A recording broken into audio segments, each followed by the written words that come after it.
I'm going to try to keep up with the chat too. I'm terrible at it, but I'm trying.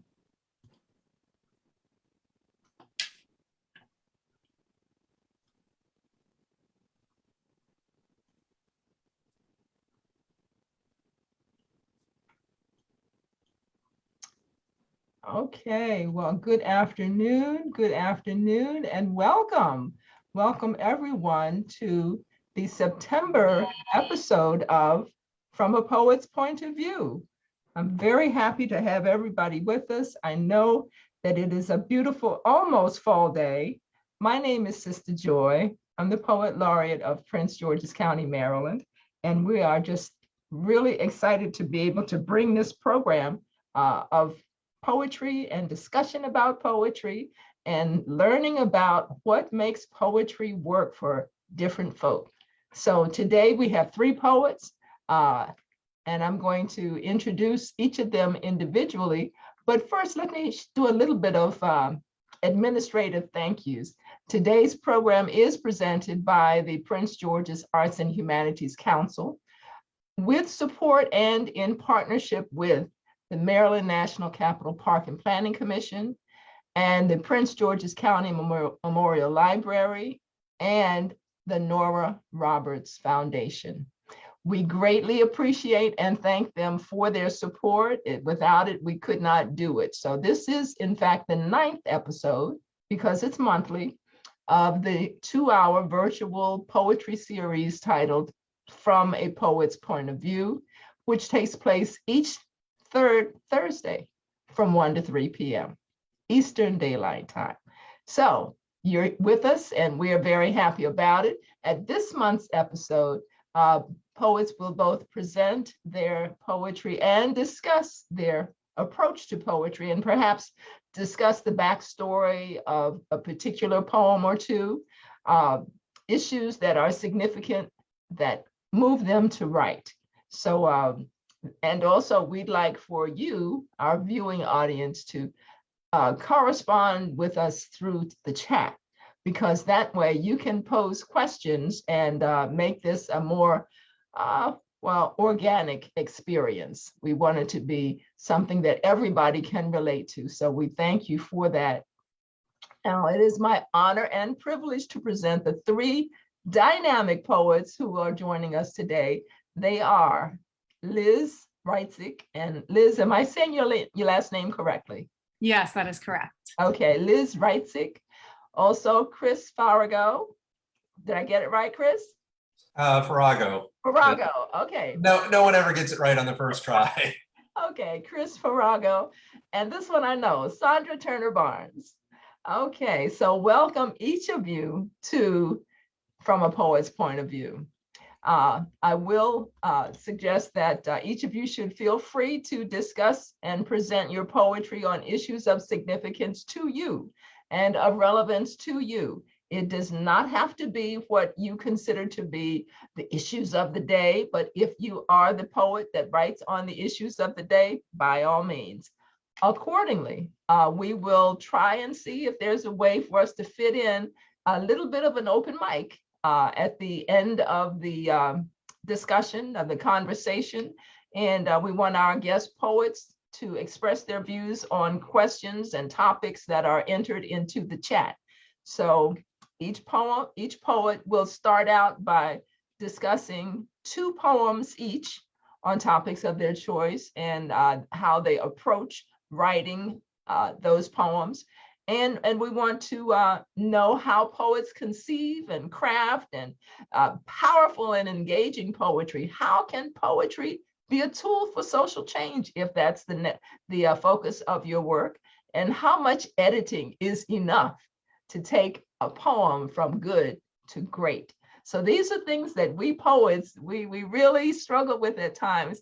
And we hope that maybe we can share some insight from our poets, and who knows, maybe from our guests that may post information or questions in the chat.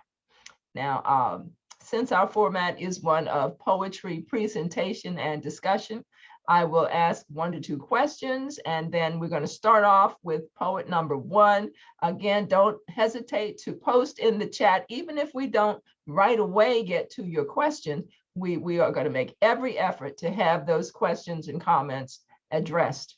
So, as I believe I mentioned earlier, our first poet of the day is Liz Reitzig. Let me share a little bit of bio information about her before she begins to share her poetry. Now, Liz is an internationally recognized food justice leader and specialist. She recently presented her memory and nature-infused poetry at readings throughout Prince George's County. She is a proud mother to 5 and dreams of inspiring in each of them their own love and exploration of the written word, whatever form that takes. Liz is a lifelong and proud child of Prince George's County. Her wish is that as her children grow, she will have time to focus on the creative process of poetry and writing and contribute to the already wonderful, diverse offerings of Prince George's County poets. I also happen to know that Liz is a member of the multicultural, multi-ethnic, and some would say mildly exotic, but I will say wildly diverse group of poets known as the Right Blend. Welcome, Liz, to From a Poet's Point of View. We are very glad to have you with us. Please, everyone, join us in welcoming Liz to our program today. Yes, yes, yes. Hi, it's so great to be here. And Sistah Joy, I'm so excited to be a part of this. Thank you. Oh, absolutely.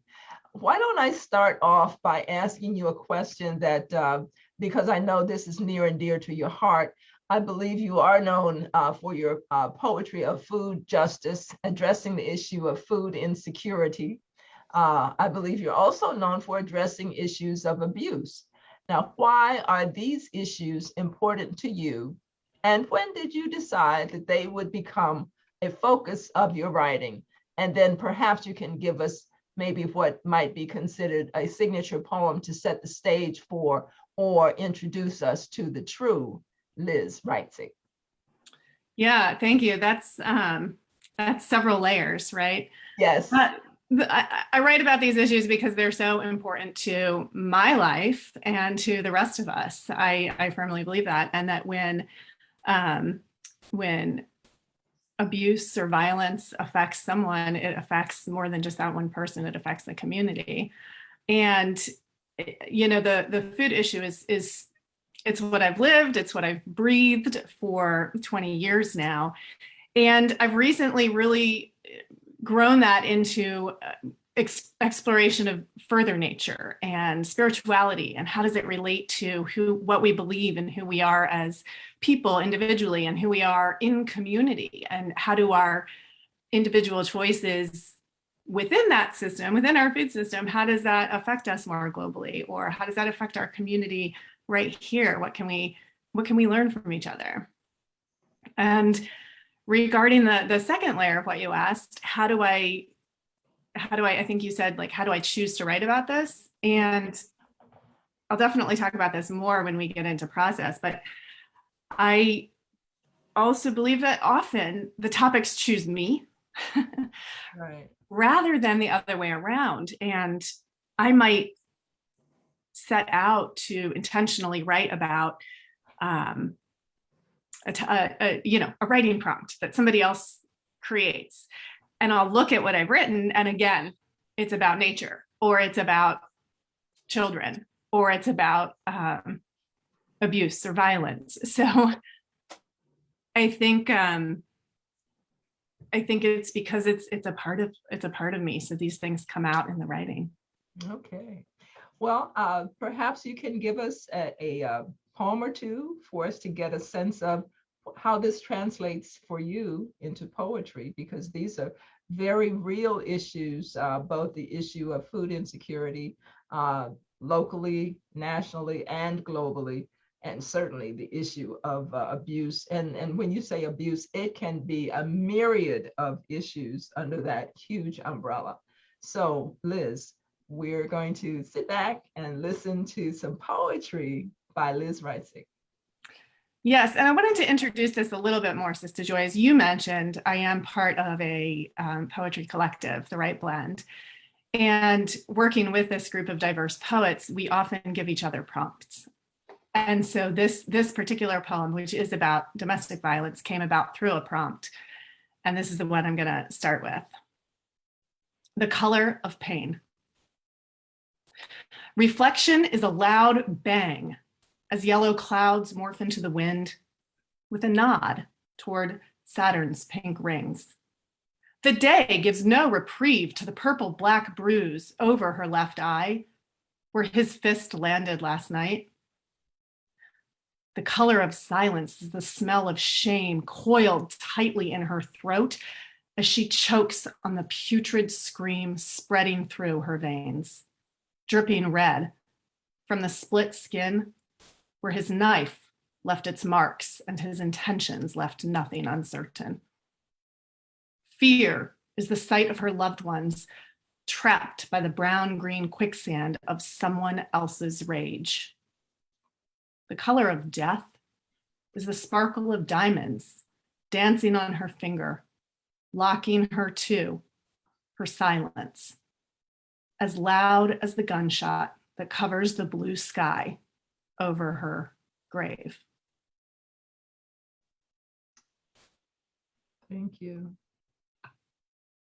The color of diamonds locking her. Oh my gosh, could you give us that line again? Just that one line, the color of diamonds. The color of death is the sparkle of diamonds. Oh, okay. Thank you. And I so get that. Yes. Thank you, Liz. Please continue. Okay, this one is different. This one is about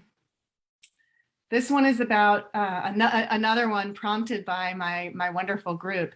And for this one, the prompt was the word redemption.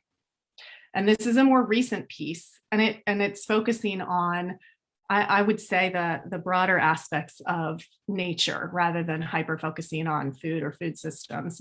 It's much more generally nature, I will say. And this one's called In the Woods. The enemy within reaches, touches deep darkness. I run into the woods for relief, only to find ruin. Stumbling upon plastic scars ripping the earth, knives in trees, roots paved with lust, oil slicks along the stream. I scream, ringed by the noose of greed. I hear the heart of the trees singing the sigh. They ask nothing, they take nothing. Through agony, I walk alone, choking on the hallelujah. Breathe in the light, they whisper. Breathe in the light as the beat of my feet stumble across new ground, moving I know not where. The slant of light lingers on the finger leaves, weaving through the heart of the forest, listening for the time being, a soft hallelujah. I walk on with trees, buffered by my whispered wish for redemption. I hear it as I speak it. I breathe it in, the whispered hallelujah. The trees speak back to me, you, me, them, us, we. Whose woods these are, I think I know. They are yours, they are mine, they are ours, they are their own. The light crescendos into the afternoon woods, the trees drink, and together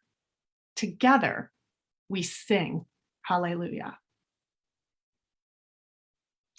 Wow. What an awesome, awesome poem of, I mean, we have persona, we have social justice, we have environmental justice, ecology. That is filled to the brim with love of life and of this planet. Thank you so much. I love Thank it. you. I think I'm going to have to request a copy of that. Is it available in any of your books? Not yet. Not yet. That's Okay. a more recent piece. Okay. Well, thank you for sharing it here. Oh my goodness. Okay. Would you care to share one more? I've gotten greedy now. Sure. This one is another. It's a little bit older. It's not one of the most recent. And this one is called, and Sistah Joy, you've probably heard this one before. This one is called Music of the Soul. This was, I would put this in the category of one of my more spiritual ones. Music of the Soul. Gentle music rumbles rhythmically inside a pause. Infinity's embrace, God's lullaby, guides love and sight. A single note held above the pitch of darkness giving in. What we know, we do not know. What we see, we do not see. What we are not that. What we give, we get.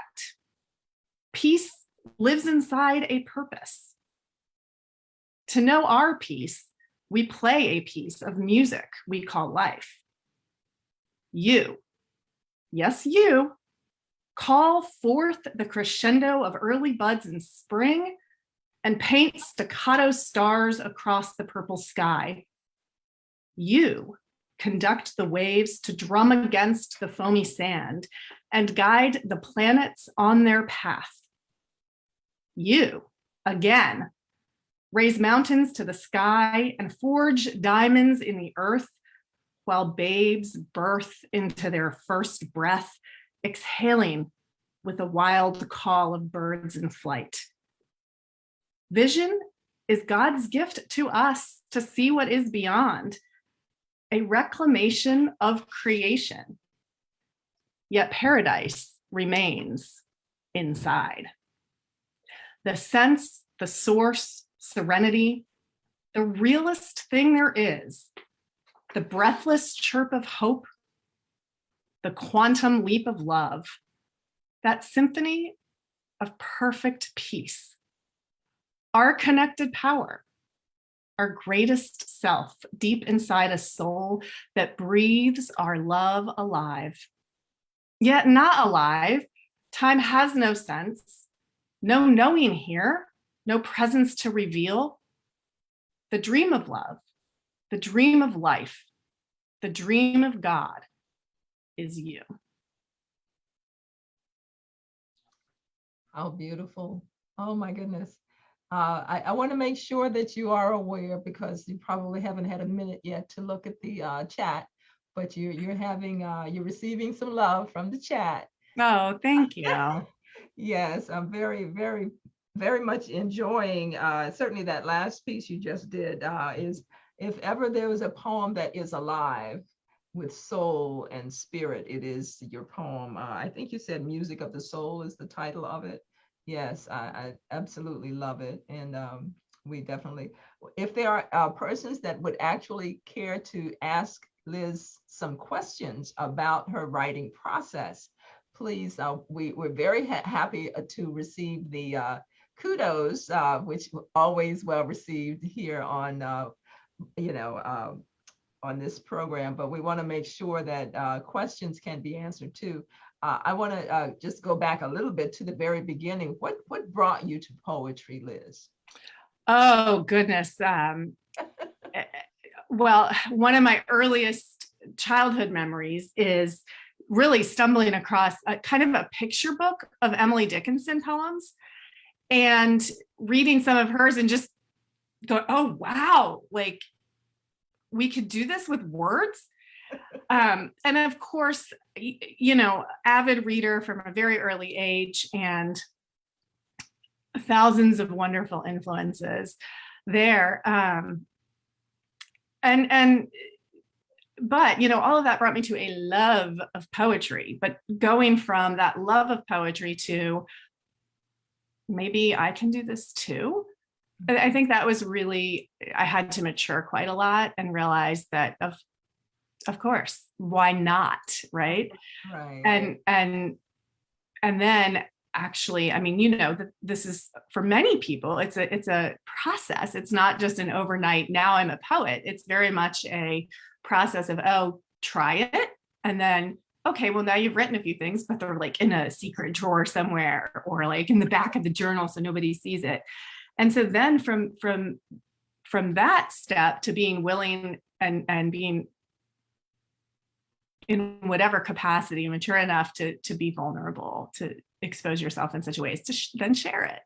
So that whole process, I'm still new to the sharing part of it, maybe just a few years. So all of that brought me to poetry, and then amazing people who continue to encourage me, who continue to listen and offer feedback. That's all part of it. Well, I totally can relate to your expression about the process that poetry and becoming a poet is very much a process. I too came to poetry per se late. I was always connected with words, always a writer, but had not ventured into poetry. And even once I had decided that I wanted to start writing poetry, this feels right. This something I'm tapped into something here. But it was years before I ventured forward to say I am a poet. That was a daunting threshold to pass. So, like you said, there's a process. We write and we experience and we learn and we understand more and more. We never understand it all. But like you said, the process is one of, peeling the onion, as is often said about poetry. So, and I'm so grateful you did, because you are one of my inspirations. So just seeing that relationship and knowing that, like, I didn't know that it took you so long to become that. And I'm just really grateful for everybody before me who did, because they're an important part of it, right? absolutely.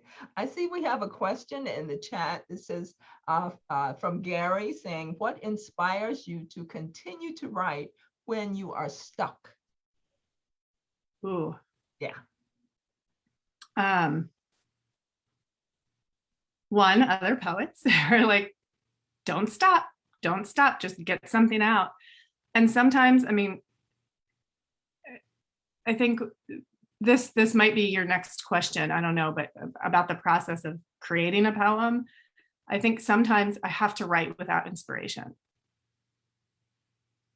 And there are certain well-documented processes for how people can sit down and brainstorm something when there's no inspiration. And then I think the other thing is,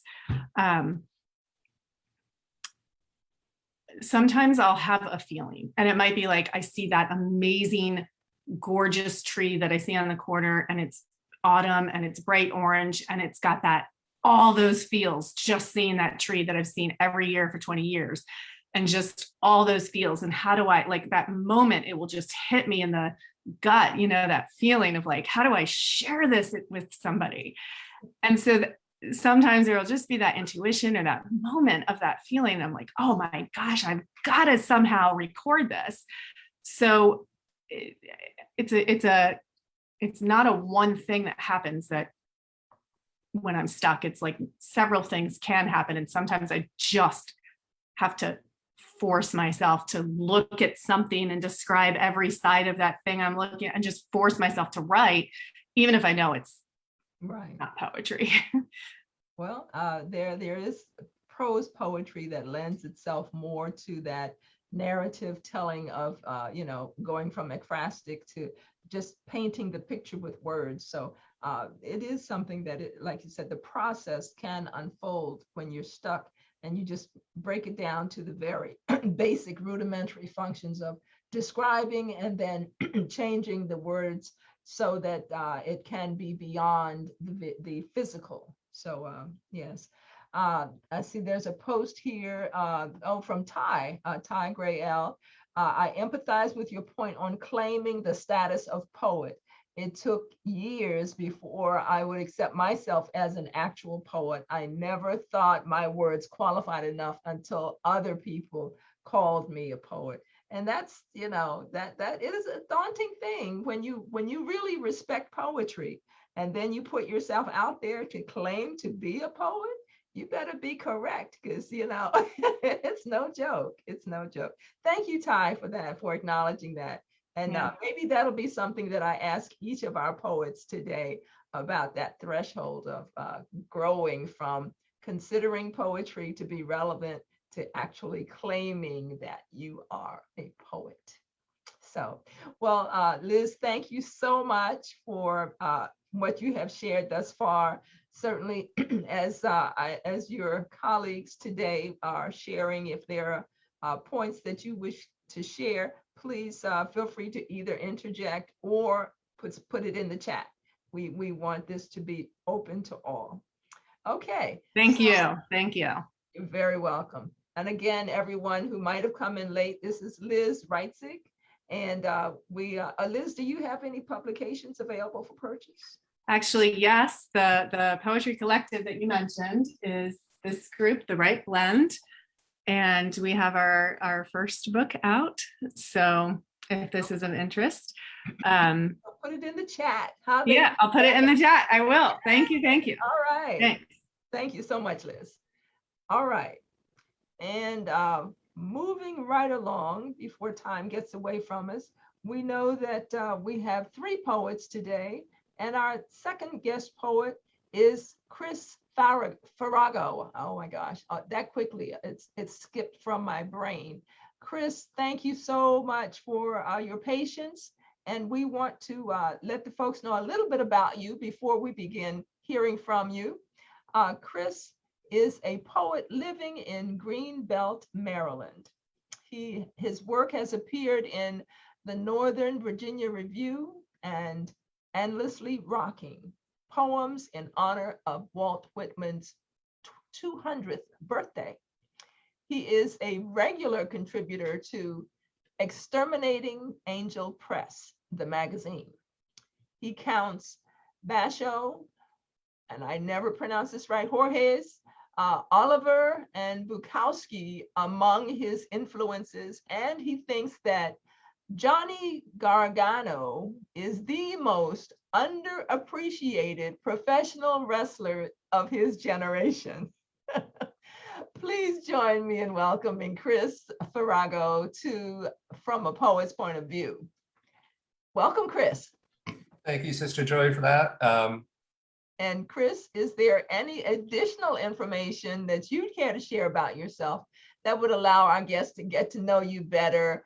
Clearly, there's some eclectic areas that we hope to delve into today, but maybe some particular event in your growth or evolution as a poet that would shed some light on just who Chris is.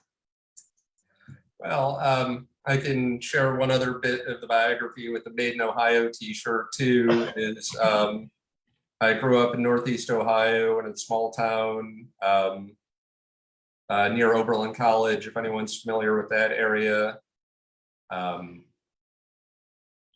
Grew up reading and writing as a kid, reading and writing as a young adult, and just sort of carried over until now. And you just keep reading and writing every day and keep at it and keep at it and keep at it.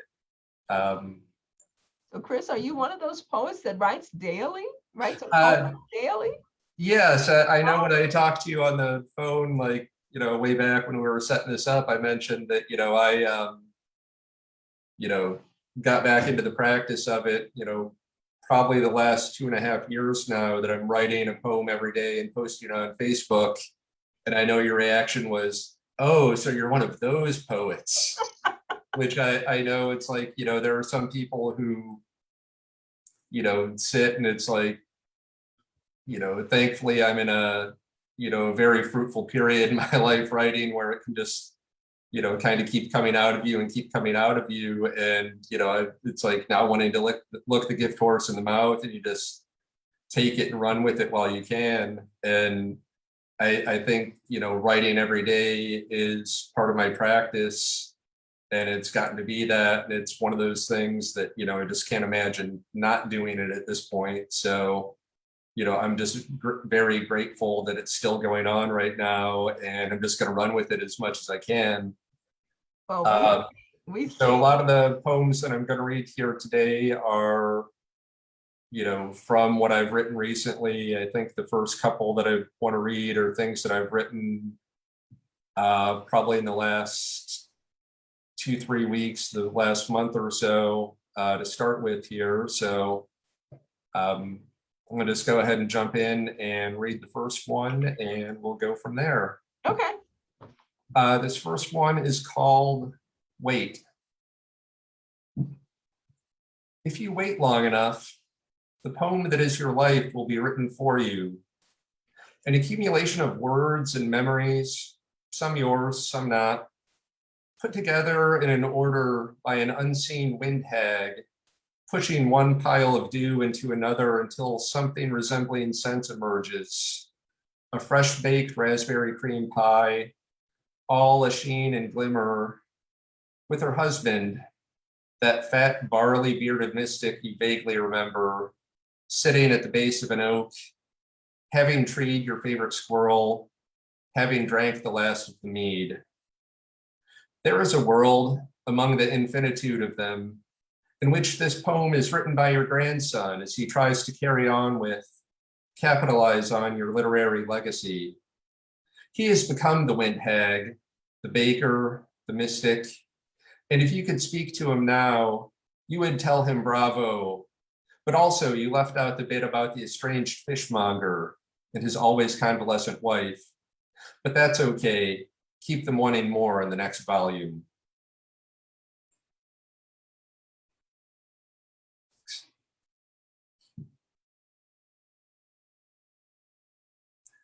Very good, very good. I'm just, now you said that's a very recent one or not, so. Yeah, that was written probably in the last week or two. I think, during the pandemic, time has kind of lost all meaning. So it's hard to say if this was written a week ago or 2 months ago.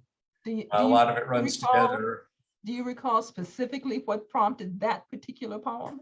That one, and a lot of things that I've been writing recently. I'm also, really lucky. I've got a great friend of mine who's on the chat here with me today. She came up with a brilliant writing exercise that we've been doing for the last few months here together.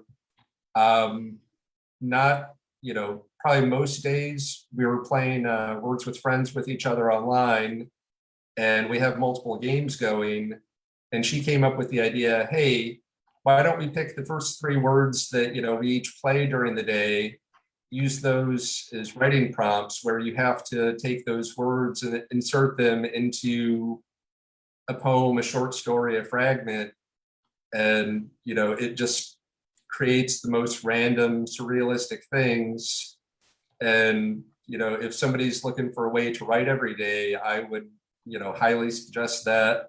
If you don't have those words, just pick 3 random words out of a dictionary, put them together, and see what you come up with. I'm looking at this poem, and I think it was probably hag, dew, and sheen, if I had to guess that the 3 words were from this. And just say, put those into a piece of work, however it comes up with, and you get some really amazing things from it. A lot of it's happenstance, but that's just how a lot of writing comes out. So Absolutely. I have a prompt that I often share with workshop participants who are often stuck when they come and say, but I really don't know what I would possibly write about. So I have a list of just 10 words. And I tell them anyone can create a list of just 10 words. And then once you have those 10 words, they become the spine, the core of your poem. It doesn't have to be in the order. It doesn't have to be, they can be nouns, verbs, they can be whatever 10 words come to mind, because for whatever reason, those words did come to mind. So then you just navigate through, and even if it's one line per word, at a minimum, you can create a poem from that. And it's a writing prompt that really is quite basic, and it's amazing the poems that can be birthed through something so very rudimentary. So you talked about 3 words inspiring that poem. That's incredible. So thank you for that. Well, what else do you have for us, Chris? Okay, share the second one here. This is called Moon Bound Unbound. With enough concentration, I could bind the half moon in a sheath of heat lightning, keeping it forever between wax and wane. But tonight I am dull and weary and unable to stand the tolling of these bells 1 minute more. Be free then, moon. So long has it been since I addressed you so. Be free and grow old and grow young and grow fat. Grow as if there were no dullards to bind you. Grow as if you were the best part of this world. You may well be, moon. My travels are few, and I cannot speak of the Southern Hemisphere as you can. And though your humble nature will not allow you to boast, if you outshine us all, then you outshine us all, and no more debate on the matter will be heard. Okay, wonderful, wonderful, wonderful. Well, how many poems have been inspired by the moon? Absolutely wonderful. Thank you for your take on it. Was there a particular thing happening that made you melancholy, or what took you to that place to write about the moon, or was it just a beautiful moon? I mean, the moon's one of my go-to topics all the time. I think, if I would look back over what I've written over the years, it's the moon and squirrels and trees. We're gonna probably, if you just pick something out of a hat, one of those 3 things is gonna be in something that I wrote. This particular one was just walking home from work one day, looked to the right of me, half moon was there, looked to the left of me, saw a flash of heat lightning, just saw those 2 together, pulled out my phone, and this came out. Okay. So, and, I know, I think I've heard you, ask other poets in past episodes about, writing techniques. Years ago, I was, the Luddite, I was just always pen and paper in hand. That was like the natural way to write, couldn't do it any other way. As I've aged, I think, I've written less and typed a lot more and started moving to the computer. And nowadays it's just, the phone is just so convenient. I think a lot of people, you have it in your hand, an idea hits and you just, open up your notes app and just start typing, because you don't want to lose something. And, right. It's just so convenient to have that right there. Well, I definitely am one to create on the computer, but I have not transitioned to using my actual phone to craft poems. I'm so technically illiterate that it would be a distraction for me to try to be creative on that device. But hey, the future, who knows? But I've seen more and more poets reading from their phones and crafting poems on their phones. So it does appear to be the wave of the future, as it were. I know I've seen that at open mics like the last couple of years before the pandemic, when people just get up there and pull out their phone and you're reading off, and I'm like, how can you do that? It's so small. It's like, I'm walking up there with my sheets of paper and ready to read, and and now it's like, okay, I've become one of you. I'll just give in and can't fight it anymore. So yes. Okay, well, thank you for that. Let's see, how about a third? We can do where one. would you take us now? One more here. This was written in remembrance of a friend of mine, which I think I see Janet here on the talk, and some other people here might know Rob Soley, who is a dear friend of ours, great poet, great man, passed away a few years ago. This was written in remembrance of him. And this is called On Seeing the Fireworks Shortly Before My 40th Birthday for Rob Soley. I try to remember the proper way to walk around the lake, how to process the bullfrog vibrato, the cricket chorus, the little puddles of sludge left from the afternoon rain. I know you would know what to do with them, which is nothing. These things exist, and we exist, and they will go on existing long after we have stopped. The fireworks have some place in your cosmology, though I do not know where. They are ephemeral, yes, but they are also as cyclical as the bullfrogs and have just as good a chance of showing up next year as they do. The child hoisted atop her father's shoulders, silhouetted by explosion, ought to be there as well, provided the world is fair. My beard is streaked with gray and red, tendrils of smoke and flame mimicking tonight's showcase. I try not to read too much into this, casting it aside as a coincidental portent. The red is on my notebook too, in my eyes after a night of fitful sleep. Gray is everywhere. Wow. Thank you. Thank you very much.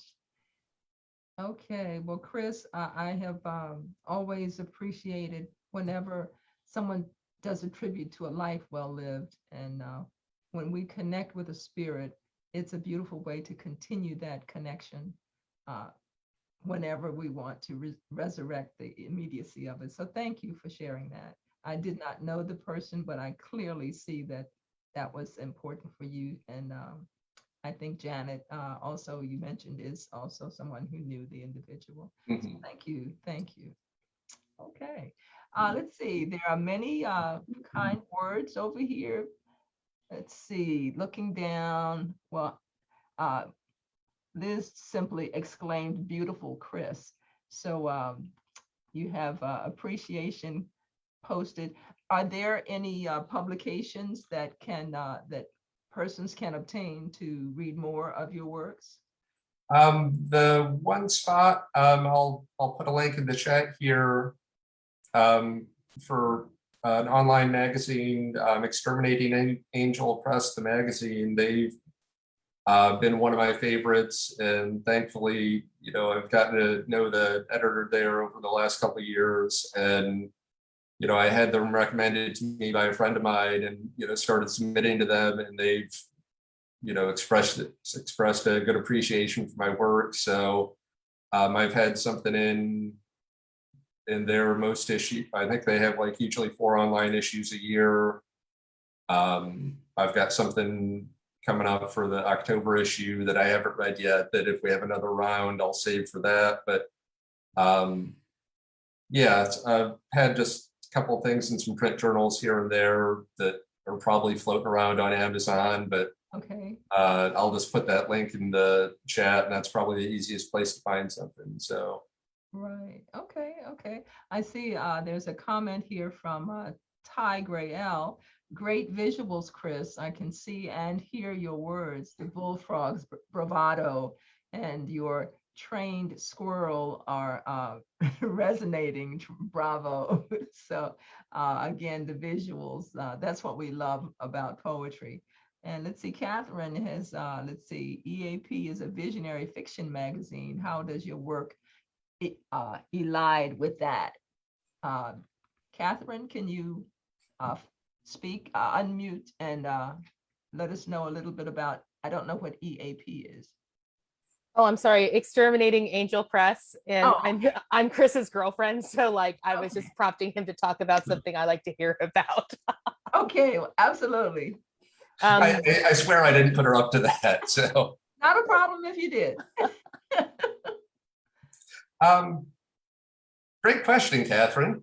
I would say, as far as visionary fiction, a lot of what I write too, is influenced by metafiction or, fiction about fiction. That's why I listed Borges as like one of my influences, even just like his short essays and short stories as much as his poetry is just, you pick, a scenario that you don't really know what's going to happen and you just go with it. And I think a lot of what I write is just, also I would say influenced by like surreal artists like, Moreau, Magritte, Duchamp, that it's just, taking disparate, images and combining them. And it kind of goes along with, the choosing 3 random words that, it's very much a surrealist, writing exercise is that you choose 3 words or 3 items that wouldn't go together at all and make them go together, and just the mere proximity of them saying, okay, these 3 things are in one poem, therefore they have some relation. Okay. So. We have another question in the chat. Ty also asking, do you use any any aids like a thesaurus or any other writing tools or aids? Yeah, I think the thesaurus is a good one. Just every once in a while, you get that idea and you're like 90% of the way there and you think you have something, and there might just be one better word choice floating out there, and you just kind of skim through and see what you hit. And, thankfully with technology, that's so much easier to do now than, having to run back and, get out the old books. Not that there's anything wrong with digging out the old books and leafing We through don't them, but disparage books. no.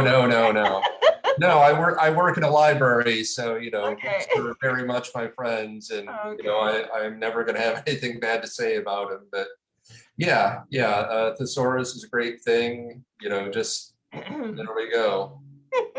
I keep mine literally at the ready, within arm's reach of my keyboard. It is something that I absolutely use both thesaurus and dictionary while I'm crafting my poetry. Mhm. It is sometimes you'll find that you've used that particular word already in the poem and you don't want to repeat the word, and the thesaurus can be helpful in finding another word that, and sometimes it turns out, and what usually happens, you find a better word. Mhm. And that's what you really want to have that opportunity. So thank you, Ty, for that question that hopefully all writers will be using such tools. Sometimes it's a basic rule that you're trying to verify. So I have other books that are writing, the writer's friend, the poet's friend, the literary, so there are many tools that we as writers and poets use to craft and make our poems beautiful and take them from good to great. These are not hidden secrets, but these are simply tools of the trade. So absolutely, good question, Ty. Okay, and let's see. I didn't ask, what was it that brought you to poetry? I've been reading and writing since I was, way back as long as I can remember, and just the usual reading classes, writing classes. I know there was like the young authors program that we had when I was in elementary school, where you just like write a book and illustrate it and put the whole thing together. And I think that was probably the very start of it, and just writing off and on since then. Had a good phase in college. I was a English major, and after I graduated, sent out a bunch of poems, back when you actually had to put them in paper and pay for the postage and everything, which thankfully has gotten so much easier to do now. but just been at it for the last 40 years. So Yeah, yeah. Okay. Well, I definitely agree that the earlier one comes to poetry or just writing, the better your chances of being successful and developing that penchant for not just feeling that the words are good enough, but to get excited when the words are just right. And mhm. that's what we love, that experience of finding, and sometimes it's a very solitude, we do it in such isolation that we may not share the poem for quite a while, and if we share it and don't get the response we want, then our day is bummed out. Mhm. Then you go back and question everything about the poem. But this is the solitary life of a poet. And when we have poetry opportunities to share, we hopefully are bringing others to that level of appreciation, or at least closer to that level of appreciation. Just this past week, I went out to purchase my 2022 calendar of appointments book, and I'm in Staples, and I couldn't resist buying 4 journals for young people that I want them to, whether they're writing assignments for school or writing ideas for whatever, I want them to write. So I'm one that is forever buying up a collection of journals and passing them on to young people, trying to get them to just, once you put the pen to the page, it's amazing what can happen. So Mhm. I don't tell them, well, you have to write poetry, but I do encourage them to write. So, Mhm. well, thank you, Chris, for sharing. Is there anything that I've missed that you'd like to share with our guests? Excuse me. No, I think we covered everything. Any programs coming up virtual that you'll be featured on? Um, there are a couple open mics that I like to promote. There's one, I think, unfortunately, it runs concurrently with the poet's point of view, that that I'm actually missing right now. The New Deal Okay. Cafe. Okay. Their Zoom open mic hosted by Rocky Jones, I believe, going on right now. So if anyone wants to, make the horrible decision next month to go to that instead of Oh, this event, I Not don't next want to month. make people choose. I know Rocky also hosts the Evil Grin poetry open mic that I believe is like on a third or fourth Sunday of the month too, that doesn't conflict with this. So that's one of my other usual haunts. So Yeah. everyone go to that one, and also tune back into this program next month and every month. Absolutely. Well, Chris, thank you so much. Be sure to put information in the chat about, frankly, both of the events that you just mentioned, because there's a diversity of opportunity that is broad enough for everyone. So long as we're bringing people to poetry, I really don't have a problem. But I will say that next month is National Arts and Humanities Month, and as such, I have big names lined up. So you don't want to miss next month Okay. from a poet's point of view. We'll be I'll make the announcement now. I normally make the announcement at the end of the line, but for some that are familiar with Joanne Gavin, who is the founder of Furious Flower Poetry Center at George Mason University. I think I had that right, but she's going to be one of our featured poets, and we're thrilled about that. Also, for those who are in the know and are familiar with Jason Reynolds, the literary ambassador for the Library of Congress and a native Prince Georgian, and now a young adult author, and has received literally every award that can be received, from the Caldecott to the Coretta Scott King to the Newbery to, award-winning. You want to be here next month on third Saturday from 1 to 3 p.m. There is, let's see, Lauren Aline, and I don't know how to pronounce her name properly, but she is also one of our exciting poets and authors who's going to be with us. So save the date now. Don't let anything else get on your calendar, because from 1 to 3 p.m. next third Saturday, this is the place to be. So thank you, Chris, for mentioning your events. Do post them in the chat. If there are any publications that you know you want folks to be able to read your works, definitely just feel free to fill it in and put your any contact information if there are websites, and this is for each of the guest poets today. Include any contact information you want people to be able to be in touch with you through, and your websites, as well as any upcoming poetry events that you want to have, our guests to be able to attend. So thank you, Chris.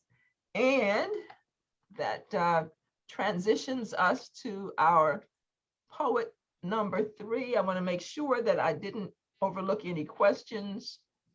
Nope, that was the last question that we shared. So there is a young lady who's with us today, and she is a very dear friend of mine that I've known for many years. And oh my gosh, I can't recall which year it was that she ventured into Barnes and Noble in downtown Washington, D.C., when I used to host there as poet in residence. I'm speaking of my dear friend, Sandra Turner-Barnes, who is a proud native of historical Lawnside, as well as Camden, New Jersey. Sandra Turner-Barnes' African ancestry in Southern New Jersey dates back to 1787. Her ancestry dates back to, not Sandra, her ancestry dates back to 1787. Now, Sandra is the former executive director of the Camden County Cultural and Heritage Commission and former board president for Camden City Charter School, City Invincible. As a founding and current board member of the New Jersey State Black Cultural and Heritage Initiative Foundation, Sandra currently serves as a board member of the Camden County Historical Society, the Benson Multicultural Museum, the Lawnside, New Jersey Historical Society, and IDEA, the Institute for the Development of Education in the Arts. Sandra has also served as adjunct faculty for Camden County College, as well as Rutgers University, Roberto Clemente Humanities course in Camden, using poetry to inspire and inform. She is the author of the historic children's book, Beyond the Back of the Bus, a tribute to Rosa Parks and the Civil Rights Movement, and her most recent book of poetry, But Mostly Love, which was nominated for the 2011 National Book Award. Sandra she hosts 2 very popular literary and poetry series, A Place in Time, at the site of Camden's former 400-acre apple plantation, and The Poet's House at Ideas Center for the Arts in Camden. Ladies and gentlemen, it is my absolute pleasure and privilege to welcome home, because whenever she comes here, she considers this her home away from home. That's where I'm coming. Sandra Turner-Barnes. Sandra, welcome to From a Poet's Point of View. Thank you, Sister Joy. It is a joy. And I always have to use that word whenever I'm around you. But it is a joy to join this magnificent program today. Always wonderful to be in the company of poets. And you have 2 fine poets with you today, as well as yourself. So I am happy to be here. Thank you. Oh, you are most welcome. I'm hoping that Chris and Liz will stay connected with you after today, because when I make these introductions and then bring people together on my various series over these past 3 years, my hope is that I will have fostered connections in the literary world that are far-reaching. There's so many different voices, there's so many different views, so many different approaches to poetry, and it's to me amazing when we establish connections with voices that are different from ours, and yet Yeah. as poets, all of us are about telling our truth. And that is something that is done so beautifully. Speaking of beauty, I just can't get away from the beauty of Chris's background. I Isn't that love great? it. Isn't it fabulous? And I have to share, Chris. No, don't walk away, Chris. Don't walk away. It was interesting earlier. Chris went to step away from his screen, and our IT guru, Josh, said it perfectly. It literally looked as though Chris had gone into Narnia. The his Yeah. background was just there. He goes off into Narnia. But see, beauty. It's about poetry brings beauty to the fore. So I'm just going to come back to the moment here. But Chris, thank you for bringing that beauty to us today. Okay, Sandra, we know that you are the queen up in Camden, and we appreciate you coming down here to little old DC, DMV, sharing your gifts with us. We know, of course, Sandra is more that she's about the blues, she's about music, she's about poetry, she's about bringing young people to find their voice, she's about creating platforms for the arts. Sandra, what are you bringing to us today? What would you share? Oh, Sister Joy, this is a wonderful, busy time right now. There's so much history stepping forward. We just within the last 10 to 15 years discovered that the city of Camden was a major port for enslaving Africans. That Philadelphia, right across the way, they put a 20% tax on the head of every slave. So therefore, you know, the shipmaster said, well, we're not even going to deal with you. We're going straight to Camden. So there were 3 major slave blocks right at the waterfront of Camden. And when I heard that, I said, that can't be true. I never even knew that there was slavery in the city of Camden. But it is true. And serving on the board of the Historical Society, I've got it right there in front of me. And the city of Camden was a major plantation. There were nothing but plantations there and free labor. The good thing about it, the major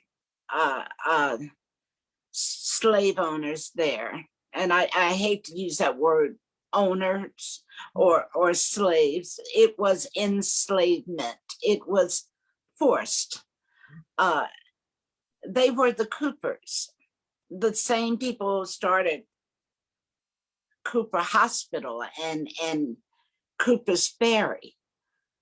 The blessing was, in the midst of this darkness, is that they were Quakers and abolitionists. So while this is going on all around them, they are fighting the process. You see, the state of New Jersey had already established a plan that they would give up to 150 acres of land to every settler that wanted to come, for every slave that they brought with them. So if you wanted to own land, If Wow. you wanted to have a major production, the only way you were going to get to do that was to own slaves. Wow. So it really is quite a controversy. Yes. But the information about this is now at our fingertips. And being on the board, we've worked very hard where we have erected historical markers at those 3 locations. And there will be others throughout the state. Mhm. And we're happy, I am very happy to be a part of that.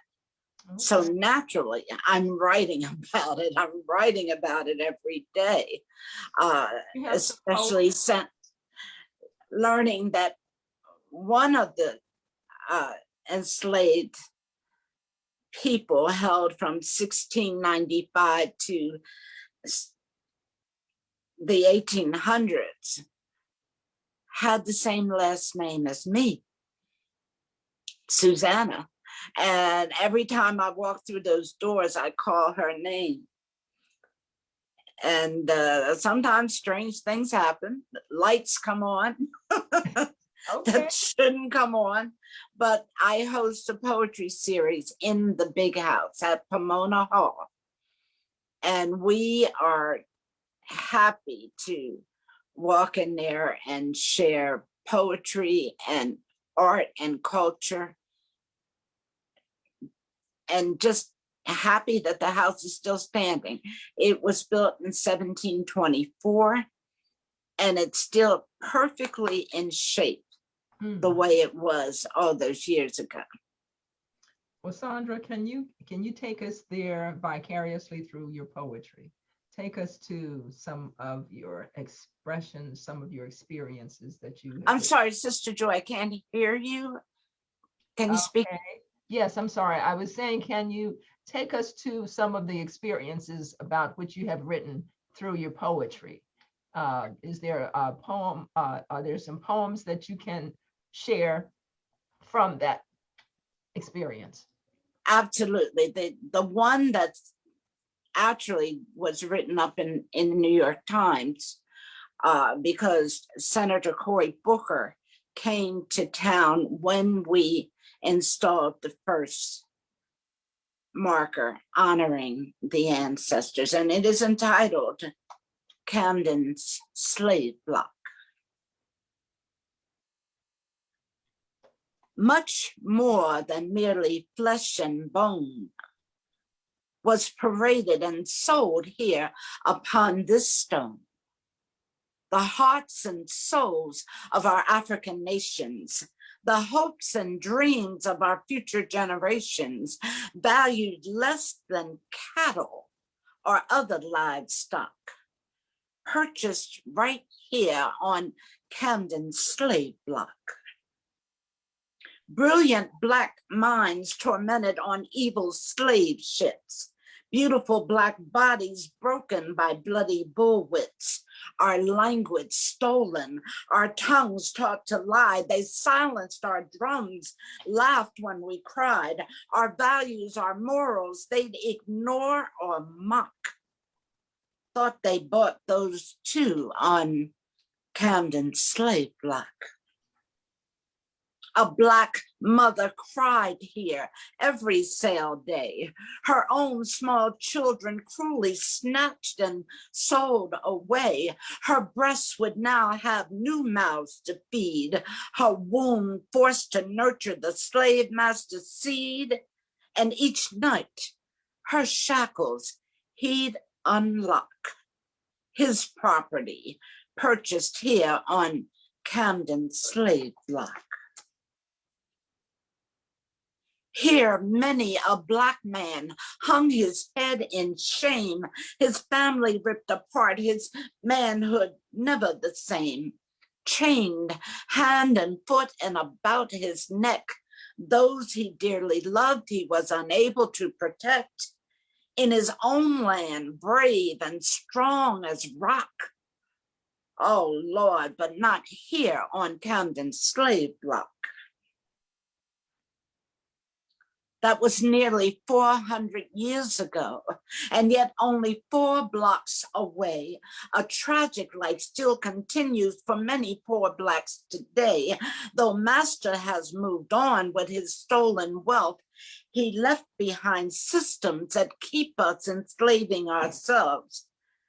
So we've never been set free of slavery's time clock or allowed to walk away whole from Camden's slave block. They forbid us to read and yet dared us to die. So for some, reading's not as important as getting high. Today, they still take away dignity, replace jobs with guns. Lord, who's dying on the block today? Lord, we're not the only ones. Can't you hear history screaming? Tick tock, tick tock. You see, no one's been set free from Camden's slave block. Blacks in America will forever carry slavery's residue. But slave owner descendant, today there's new shame on you. There are history lessons to be taught, humanity lessons to be learned. You inherited the wealth and privilege that my ancestors earned. And yet today, the future stands waiting here on this historical spot. Can we begin a healing process from Camden's slave block? The ancestors stand here without tears on Camden's slave block.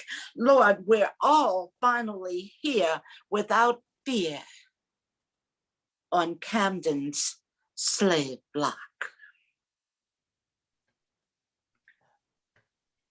Oh my God. Thank you. Thank you. Thank you. Sandra Turner-Barnes, it is such a privilege to be able to have you share your poetry with us and speak of truth that is undeniable, history that will not go away. And yet we as a nation have got to find a way forward. So the first reality is we must face the truth. Thank you, Sandra. And it's staring me in my face. It's daring me not to write about it. Yes. So I am completing a book of poetry that will be called Breathing While Black. Because there are just so many things. And there's information available to us now that never was before. Yes. In this digital age, all of the things that we thought were lost or stolen, you can find it now. Yes. There's a transatlantic slave trade database in each state. My ancestors actually escaped slavery from Maryland, Joshua, and he was born in 1787, but he made it here to New Jersey because New Jersey had several free places. Right near the slave block, there was a huge church, Macedonia Church. And as quick as they were bringing them in and enslaving them, they were snatching them and setting them free. I mean, the resistance was marvelous. And the truth is stepping forward to be told. And I'm delighted about that. I am delighted. We are delighted to hear your powerful, poignant poetry. Oh my goodness, Sandra. And when you get a minute, let's see, there's some wonderful words, of course, in the chat. Powerful poem, Sandra Turner-Barnes. Thank you for your poetry of truth. That was from Diane Wilburn Parks. And Diane, I hope you will reach out when Sandra puts her contact information in the chat. Certainly, I know the spirit of both Diane and Sandra, and there's a match there. You guys got to connect. Also, let's see, Ty has written, thank you, Sandra. Powerful, relevant information directly in my wheelhouse. I know that's right, Brother Ty. Thank you for uplifting our ancestors with your words. Camden's slave block brought me to tears. Thank you, thank you. And let's see, Michelle wrote a haunting poem. Yes, absolutely. Again, from Ty. Wow, wow, wow. The breath of my ancestors coming out of her mouth. My, I got chills. Yes, yes, you are definitely connecting with our guest today, Sandra. Thank you for that first incredible piece. Sandra, tell us about your journey to poetry. How did this begin, and were there influences, or was it something you sought out? I was 13 years old, like Gwendolyn Brooks. And my school had a poetry competition. So I wrote a poem. And my teacher went off. Now, I was already in trouble because I was getting A's. And you don't do that in my neighborhood. We were encouraged not to be bright by the students. But my mom is walking around saying, girl, you better go in there and get those A's, So my teacher paraded me, Mrs. Elizabeth Myers, I'll never forget her, my honors English teacher. And she paraded me onto the stage for a full assembly. And I'm looking at her like, what are you doing? I don't want to be here. What are you doing? And she put me on the stage and she told everyone that I was going to be a great poet one day. Oh, wow. And I run into a classmate or so still right now. And they ask, well, did you do it? I'm like, I'm still trying. God is good. Yes, you have done it. Yes, you have. I'll claim it if you're going to be that humble. Yes, you have done it. Thank you. So from a child then. Okay. Yeah, and also I had an older brother. He was just a year older, but he was a great writer too. Okay. And so when mommy said no fighting, we would just write each other insult poems and slide them underneath the bedroom door. So that's how we practice in that way too. It was hilarious. Okay, honing the skills. Okay. It was hilarious. Yeah. So since 13, I've known. Okay. And I got a lot of great encouragement from my mom and from everyone else in the family. My mom's baby sister was one of the teachers in the Camden School District that was renowned for being a reading teacher, for teaching people to grasp onto that. And so she was also a great encouragement to me as well. So yeah, I've been at it since then. Now, Sandra, I know of your penchant for bringing young people to poetry. Is there perhaps, and I didn't ask you about this in advance, but is there maybe a message, a poem that you would care to share for our young people, young persons that may view this, as a recording later? Is there something that you might be able to share? Because I happen to know that is something that you do extremely well.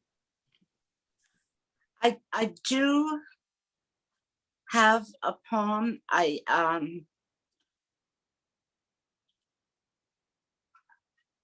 In the book, but mostly love. This describes my life. A lot of stuff going on, but mostly love that keeps me balanced.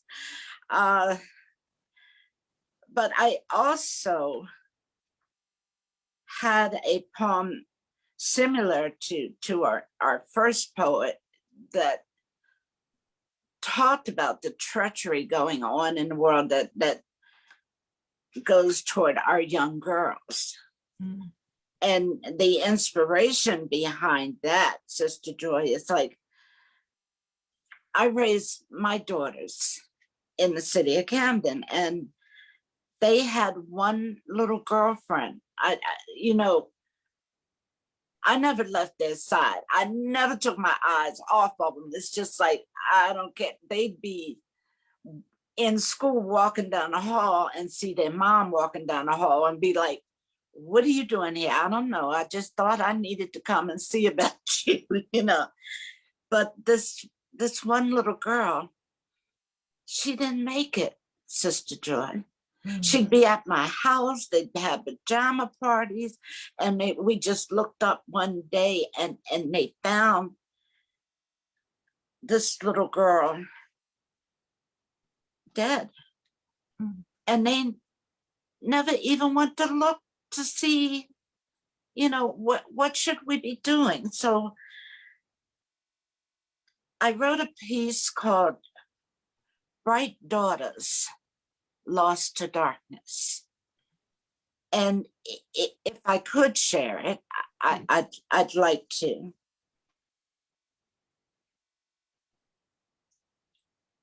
To Keisha, warm and honey brown, laughing with the sun. No time for words of wisdom, way too busy having her fun. So she never heard her mama say that some folk just ain't kind. And not to stop and talk to that stranger intent on stealing her body and mind, her young, sweet body and mind. A bright daughter lost to darkness and the treachery of this world. She no longer knows the joy of being mommy and daddy's sweet little girl, mommy and daddy's sweet little girl, poor, sweet little girl. Katerina, so bold and curious that at the ripe old age of 14, she ran off with a man with sweet lies on his lips who promised to fulfill her every dream. Instead, each new day is a nightmare. Each night brings shame never known, making her living is almost like dying on those dirty, dark streets all alone, those dirty, dark streets all alone. Dirty, dark, alone. A divine daughter lost in confusion, living reckless, running wild. Turn around and come back home. You see, God still loves you, child. God still loves you, child. God will always love you, child. Belinda, her bright beauty fading for all her solemn 17 years. Too high to know her joy from her pain, that pipe tainting the taste of her tears. So each day she sinks a little bit deeper into a despair words dare not define, still denying her own self-destruction, still believing she can quit any time, believing she can quit in due time. Girl, that stuff's got your mind. Daughter, daughter, daughter, who told you that God-forsaken lie, that you could kick it on your own, baby? Big girls do cry and do die. Big girls do cry and do die. Don't die, daughter, don't die. Consuela, ice cold and ashy gray, 'cause her man didn't like what she said. One brutal punch too many, and the child's not even 20, and now she's dead, and no one even heard her scream or saw her lifeblood spilled in vain.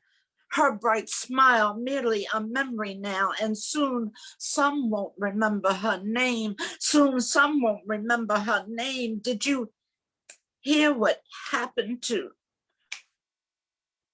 what's her name? Yet another daughter lost to darkness, never again able to see the beauty of her birthright or becoming the queen she was destined to be. Yes, the queen she was destined to be. Never a queen will this daughter be. Now there has to be a solution. We can't just turn our heads in disgust. For you know, like I know, but for the grace of God, there goes far too many of us. Therefore, each one must teach one. And lend a young, bright daughter a hand.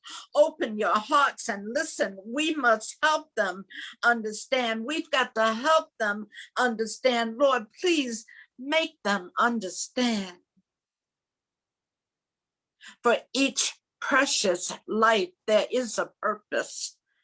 For every man, woman, boy, or girl, and there's no need to be lost in darkness, but God chose you to bring light to this world, and God chose you to share your light with this world, and God chose me to share light in this world. Hush. Somebody's calling your name.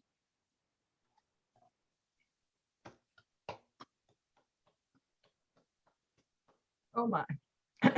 Ooh, Sandra Turner-Barnes, ladies and gentlemen. Sandra Turner-Barnes. another tearjerker. I'm sorry. Yes, I thought I was gonna be hearing something light for children. And oh my gosh, that was for the children. God bless you. God bless you. I do clearly bright Ty Gray L and Liz. Liz says that was incredible. Thank you. Brother Ty, bright daughters lost to darkness, so vivid, so poignant, so sad, tears again. God chose you, my sister. God chose you. And Chris giving you a hand. Thank you so much, Sandra Thank you. Turner-Barnes. Your poetry speaks volumes beyond the page.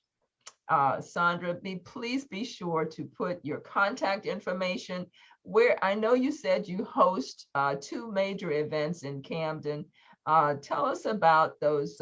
Is it something that is virtual that our guests may be able to attend, or are they now live? Oh, well, they are Zoomed and live. Okay.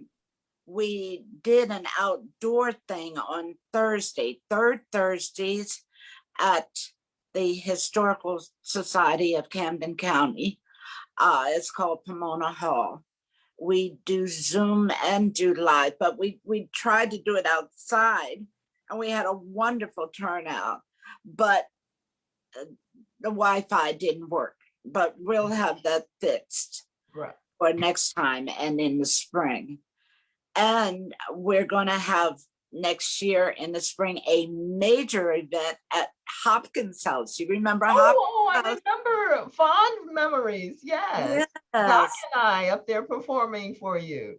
right. Well, after I had moved out of there and went to the college, they kind of just didn't do anything with the house. And if they let the Historic Society have access to it to work on it and fix it up, that means it's mine. I can go in there and do something exciting. So I will definitely invite you down. I will make sure you come with Doc and share some wonderful poetry if you can get away. Yes. The second event is down near the waterfront in Camden at the Idea Center for the Arts. And that series is called The Poet's House.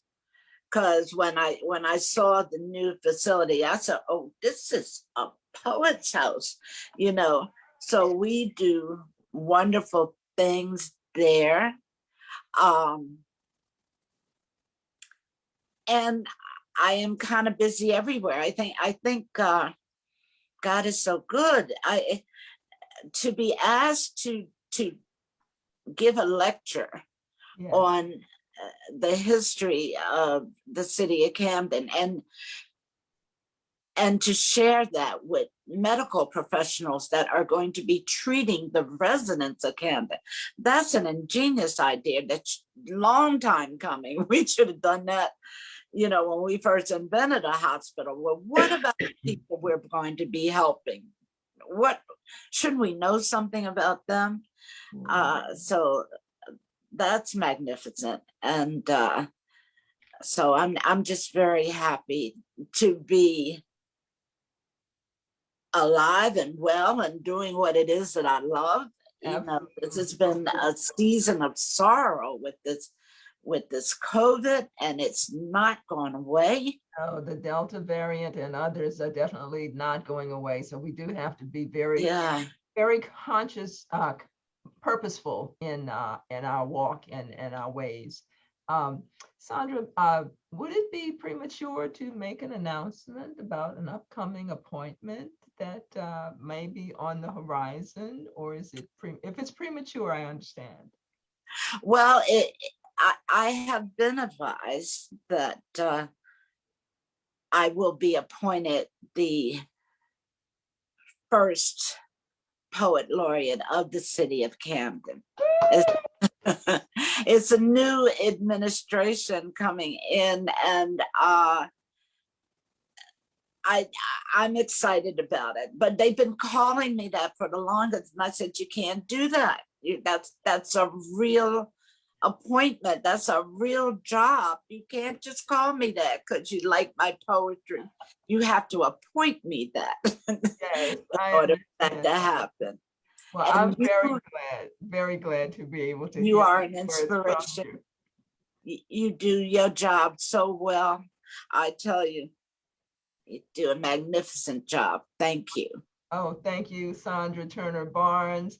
And we want to make sure that you put, as a question has been posted in the chat about your contact information. So if there is a website, and we know you have contact information or any social media or particular events that our guests can attend, please post all of that in the chat. And for those that may not know, you can save the chat by clicking on those three little dots after, well, the ellipses that are in the lowest right-hand corner, right next to where it says, if you were to be posting a chat and it says to, and then it has the person's name.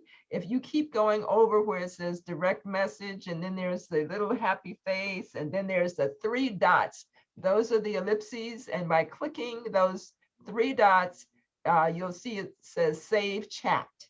So that's what you want to do to be able to save all of the contact information, all of the questions and replies in the chat today, and be able to stay in touch with our poets, which is very much what we're hoping that you will do.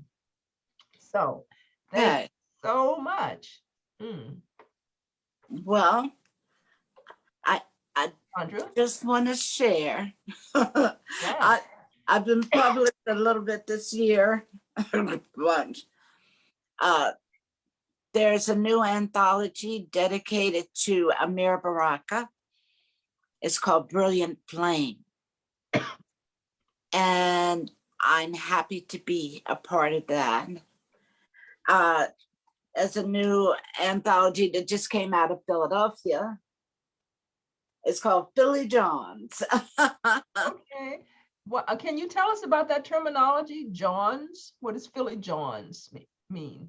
It's like a slang that said, that's it, you got it going on. I wish there was a proper terminology for it, but somebody said, that's my John, that's okay, yeah, got Philly it. John. So and this is it's dedicated to me. And there are 40 women featured in this anthology, and Okay. they are all fabulous. Several poet laureates are in here, like Sonia Sanchez and Yolanda Wisher, and our current, Philadelphia's current poet laureate, who is Tripita Mason, the sister. So that's going on as well. Can you tell us in the chat how to obtain a copy of that particular? That sounds like something I'd like to get, and I'm sure some of our guests would as well. Maybe just the website for the publisher, or Can you do the chat later? Because I'm using an iPad I see. and I can't talk on it and type in it at the same Yeah, time. yeah, you can post in the chat because we're about to transition to our open mic. Okay, So during the open mic, you can post whatever you like in the chat. Absolutely. Yeah, you don't have to do it while you're finishing. excellent. I'm sorry, I didn't mean to say to do it now. I just wanted to make sure you do it before you leave. We have so much information we want our guests to be able to capture. And Sandra, we thank you, all of us here today. We thank you for being with us with your phenomenal spirit and your phenomenal poetry and always your positive vibes. We know that there's so much that you're doing, so that you took time out to be with us. We really appreciate it. So thank you so very much. My And yeah, and that's something that I echo for each of our guest poets today. Thank you, Chris. Thank you, Liz, as well as Sandra. We had, I think, a fabulous afternoon of poetry. And now we will transition to open mic. And the way we're going to do that is to ask persons if they would like to share a poem or maybe two, depending upon, let's see, we have less than a half an hour and we have, 15 persons on, but I don't know who might be interested in sharing. But I will definitely share a lighthearted poem that to kick off our open mic. But if you want to be in the open mic, just put open mic beside your name in the chat, and we'll take it from there. How about that? Okay, and the open mic is also available to our guest poets. If there is a poem that you didn't get to share, hey, now's the time and you can come on back. Absolutely. So we definitely see that Ty is the first up after me. And open mic, okay, the hurricane, okay. So thank you again, Sandra Turner-Barnes, Chris Farago, and Liz Reitzig. So we'll start with, let's see, this is a, let's see, I'm going to do a different one. Okay, this is a poem that I wrote while away out on travel. I don't travel a whole lot, but this was an island vacation. So the poem is titled Duet of Nature. Duet of Nature. I heard a bird call, unlike any from my homeland. Waves splash rhythmically along the shoreline, littered only by occasional clusters of seaweed, palm trees, coconuts. I listen and watch as waves glisten, cresting before they reach shore, as if not to disturb too greatly she who alternately holds back and releases the tide. Their dance has endured since the beginning of time. This day I am blessed to bear witness to their embrace of swirls, twirls, and splashes, even each rehearsed for millennia to create Mother Nature's and Father Time's most soothing duet. Another bird call pulls my mind and I from shoreline to sky, perhaps a call to her partner, perhaps to the sea, thanking her for sharing her perfect dance. Again, that was Duet of Nature, written many years ago, but I think this might even be the first time I've shared it publicly. Okay. Okay, something different. Okay, now going into the, as I said, Ty Gray L is our first open mic presenter. Ty? Well, thank you first, Joy. Thank you. Thank you for reminding me, and thank you for just reminding me. I've enjoyed each one, but I have been particularly inspired by Sister Sandra. My God. I thought you might be. That's why I reached Yeah, out. I mean, Lord, I got chills. And so I want to share this. This would be in her wheelhouse, but I've received a lot of pushback recently for this particular poem.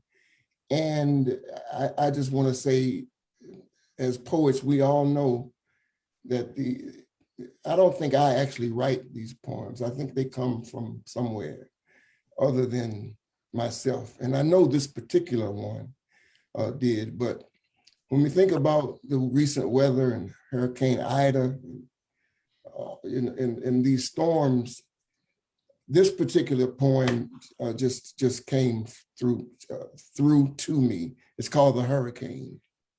Mm. Of all Mother Nature's weather, that is, of all the elements that Almighty God sends to this earth, the hurricane is the single most devastating, bar none. That is, nothing in creation can compare to the force, power, and magnitude associated with the hurricane. Nothing.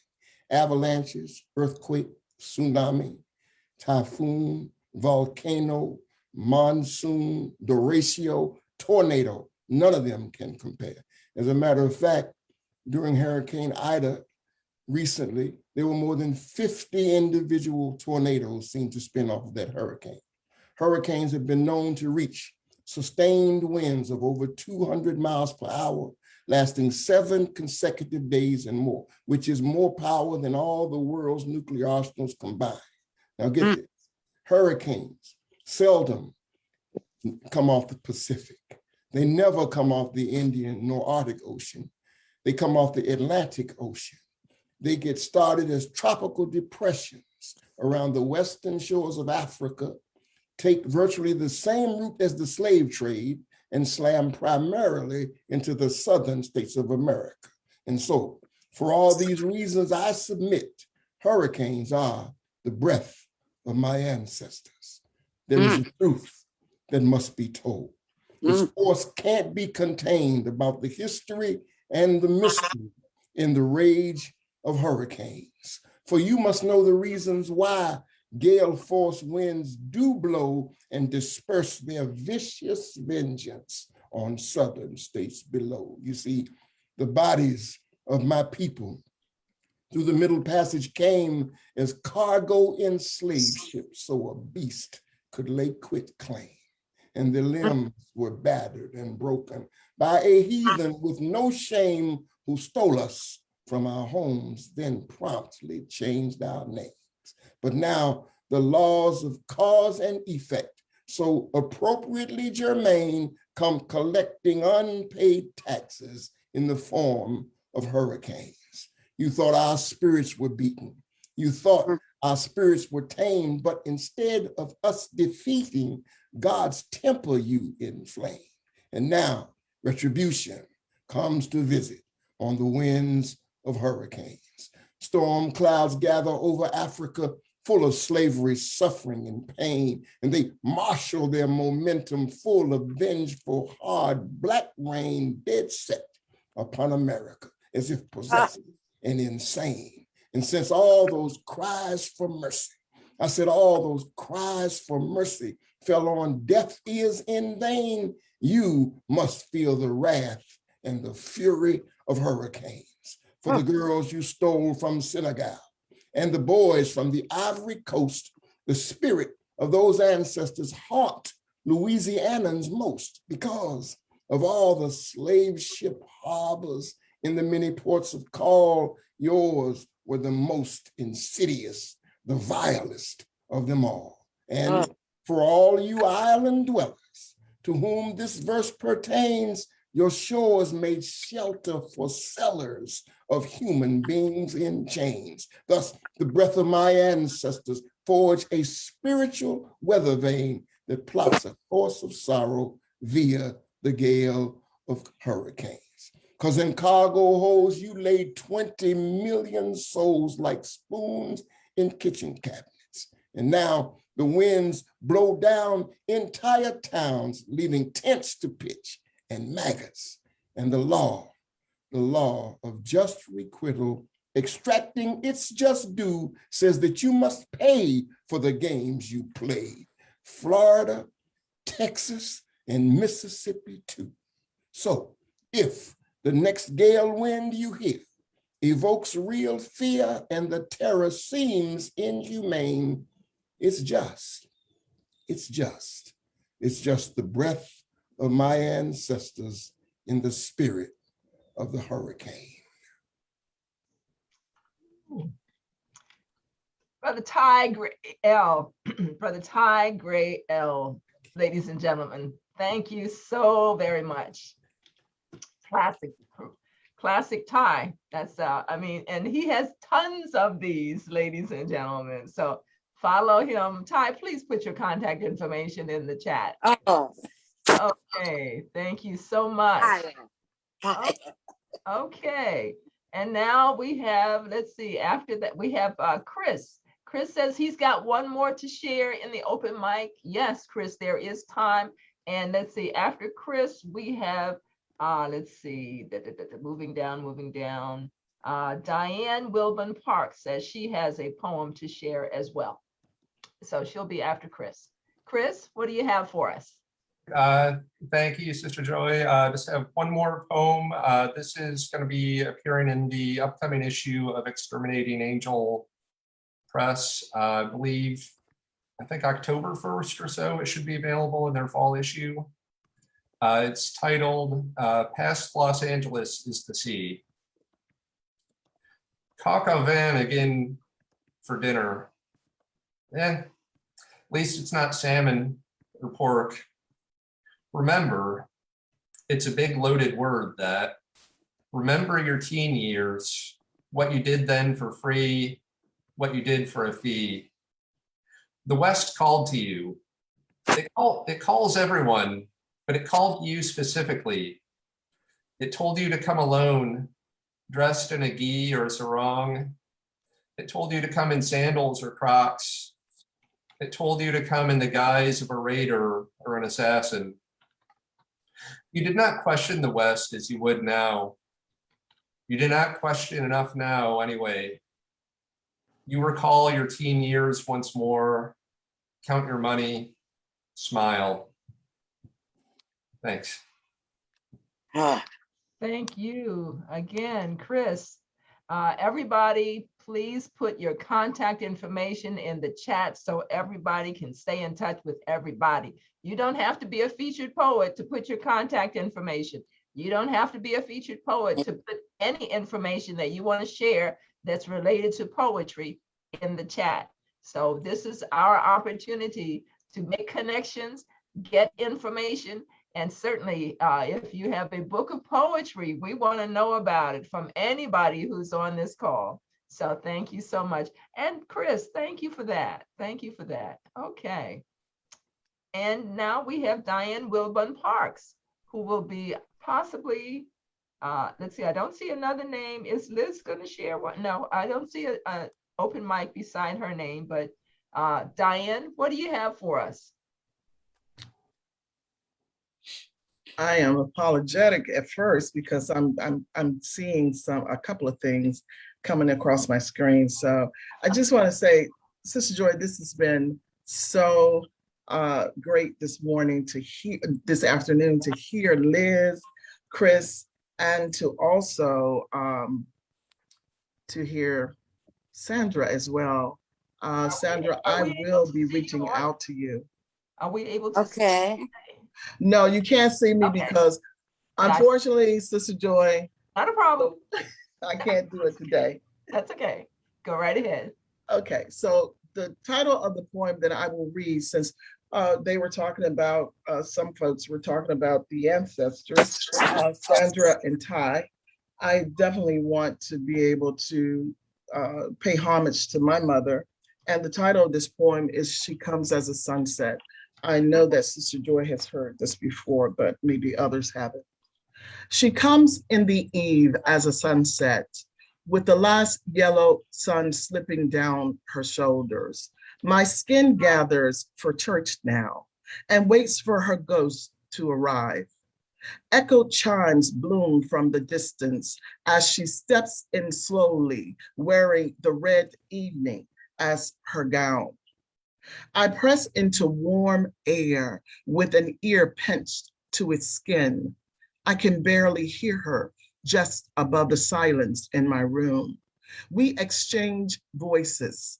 The cursor moves without touch, without argument. So much of me shines when I feel her presence. Doesn't every adult orphan want the chance to be parented again? In our background, a church plays our favorite hymns. We worship everything in this moment. The air, the ache of loss, the bright red bird that flies into my window, the God we belong to, the bloodless fever of loneliness, the rebirth of our souls. They are different now, aren't they? This small climb, holy of smells, holy of home, slowly droops above an isolated wind, then waits and come back stronger, more spiritual than before. Even now, I feel a Holy Ghost dance, excitedly moving in me like an 8-year-old. No one knows that she is here with me, holding me up. I wallow so deep into her soul that I become lost. Each breath sacred, each time that we write and suppose zoetic. The air becomes cold, the cursor stops moving, the chimes from next door rings louder, the wind ungathers my skin, closes its door, my voice becomes colorless. The crimson eve has turned into a night of silvers. The moon is white and orphaned to a dark, parentless sky. I sit alone in my writing room with fingertips pressed against what I now imagine each key to be her fingertips, and the air, her soft skin, that I will always, always lean against. Thank you.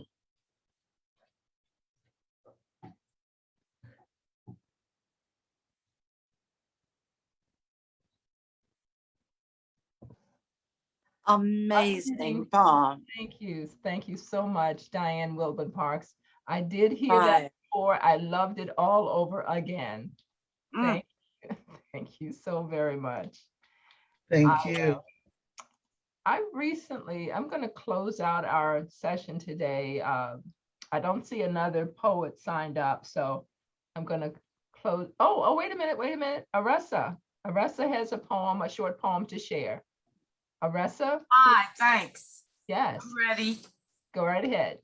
Hi, everybody. This has been beautiful. This is called Soap for the Soul. Laughter is soap for the soul. It washes away self-pity.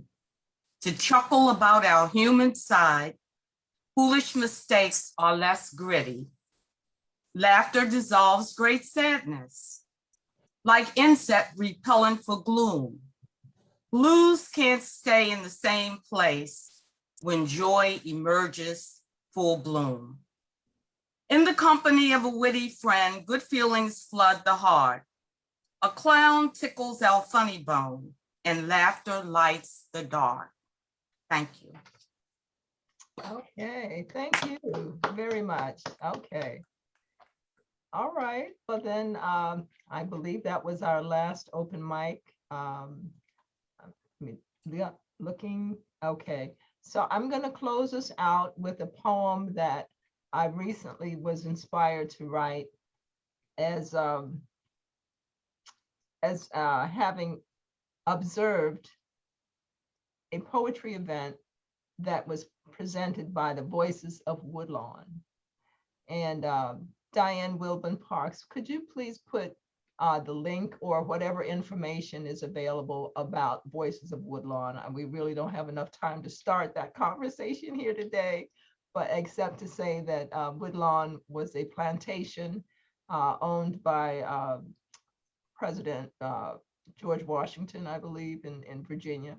And there were, at that time, they had counted 90 slaves that were set to care for the 9 residents of the plantation. I probably don't have it totally right, but again, Diane Wilburn Parks, if you could put the website or information how they can learn about Woodlawn. This is a poem titled Woodlawn's Celestial Choir, 90 Voices. Your voices resonate today with the honor you were never accorded, with the dignity you were ever denied. Your celestial song of freedom now echoes without mind to waiting labor or chores. It wafts along shafts of sunbeams and rolls around carefree clouds.